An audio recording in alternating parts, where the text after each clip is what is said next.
ഇത് mass Motors ഇതാണ് ഹോണ്ടയുടെ ഡിയോ വണ്ടി BS6 മോഡൽ വണ്ടിയാണ്. നമുക്ക് വർക്കിന് എഴുതിയിട്ടുണ്ട്. അതിനകത്ത് മെയിനായിട്ട് നമുക്ക് ജോബ് കാർഡിൽ പറഞ്ഞാണ് വർക്ക് എന്ന് പറഞ്ഞാൽ ഫ്രണ്ട് ടൈറ്റ് പറഞ്ഞിട്ടുണ്ട്, കേബിളിൻ്റെയാണ്. അതേപോലെ horn checkup, engine oil check ചെയ്തിട്ട് മാറ്റാം, സ്ലോ സ്പീഡിൽ വണ്ടി നിർത്തുന്ന സമയത്ത് ഓഫായി പോകുന്ന കംപ്ലയിൻറ്റ് പറഞ്ഞിട്ടുണ്ട്. വേറെ നമുക്ക് ജനറലായിട്ട് സർവീസോ വാട്ടർ സർവീസോ വേറെ കംപ്ലയിൻസുകളൊന്നും തന്നെ പറഞ്ഞിട്ടില്ല. അപ്പോൾ നമ്മൾ വണ്ടി വർക്കിന് കയറ്റിയിട്ടുണ്ട്. അതിൻ്റെ ബ്രേക്കിൻ്റെ കേബിളുകളാണ് കംപ്ലയിൻറ്റ് കേട്ടോ. 3 കേബിൾ നമുക്ക് മാറ്റിയിടണം. അതേപോലെ ബാക്ക് ബ്രേക്ക് നമുക്ക് തീരെ കുറവാണ്. ബ്രേക്കിൻ്റെ ലൈനർ മാറ്റി റീസെറ്റ് ആക്കണം കേട്ടോ.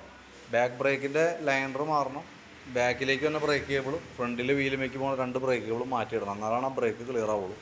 ഓൾറെഡി ഫ്രണ്ട് ബ്രേക്ക് ജാമാണ്, ബാക്കിലത്തെയും ഓൾറെഡി കേബിൾ ടൈറ്റ് ആയി തുടങ്ങിയിട്ടുണ്ട്. അപ്പോൾ അതുകൊണ്ടാണ് നമ്മൾ കേബിളുകൾ മാറ്റേണ്ടി വരുന്നത്. പിന്നെ നമുക്ക് പറഞ്ഞേക്കുന്ന കംപ്ലയിൻറ്റ് പിന്നെ പറഞ്ഞാൽ എഞ്ചിൻ ഓയിൽ മാറ്റാനാണ്. ഓയിൽ ചേഞ്ചിൻ്റെ കേസ് നമ്മൾ ഓയിൽ ഊറ്റാൻ വേണ്ടി നമ്മൾ അഴിച്ചിട്ടാണ്. ആകെ നമുക്ക് ഇതിനകത്തുള്ള ഓയിലാണ് ഈ കാണുന്നത് കേട്ടോ. എഞ്ചിനിലെ ഓയിൽ ലെവൽ നമുക്ക് വളരെ കുറവായിട്ടാണ് കാണുന്നത്. അതായത് നിലവിൽ ഓയിൽ ചേഞ്ചിൻ്റെ ടൈം വിട്ടുപോയിട്ടുണ്ട്, മറന്നു പോവുകയോ അല്ലെങ്കിൽ ചെയ്യാൻ വിട്ടുപോയോ എന്തെങ്കിലും ചെയ്തിട്ടുണ്ട്.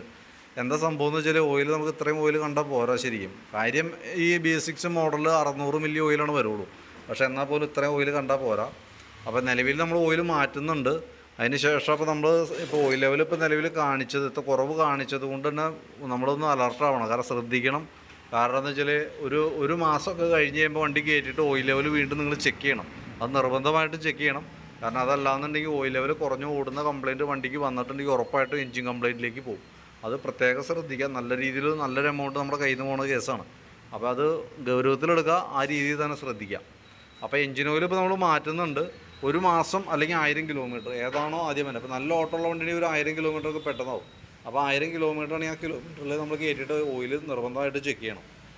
ഓയിൽ ലെവൽ കുറഞ്ഞു പോകണമെങ്കിൽ എന്താണ് കാരണം എന്ന് കണ്ടെത്തി അത് പരിഹരിച്ചു കൊടുക്കണം. അതല്ലാന്നുണ്ടെങ്കിൽ ഓയിൽ ലെവൽ കുറഞ്ഞ് ഓടി എഞ്ചിൻ കംപ്ലയിൻറ്റിലേക്ക് പോകും. പിന്നെ ഹോണിൻ്റെ കംപ്ലയിൻറ്റ് പറഞ്ഞിട്ടുണ്ടാവും. ഹോൺ നമുക്ക് ജസ്റ്റ് ഒന്ന് ട്യൂൺ ചെയ്ത് റെഡിയാക്കി എടുക്കാനുള്ളൂ. ഹോൺ വർക്കിംഗ് അല്ല. അപ്പോൾ അതിൻ്റെ കേസും കൂടിയും കൂടുതൽ റെഡിയാക്കിയാകും. അപ്പോൾ ഇത്രയും കേസാണ് മെയിനായിട്ട് ചെയ്യണേ. വേറെ നമുക്ക് ജനറലായിട്ട് സർവീസോ കാര്യങ്ങളൊന്നുമില്ല. ഈ പറഞ്ഞിരിക്കുന്ന വർക്ക് മാത്രമാണ് ചെയ്യുന്നത്.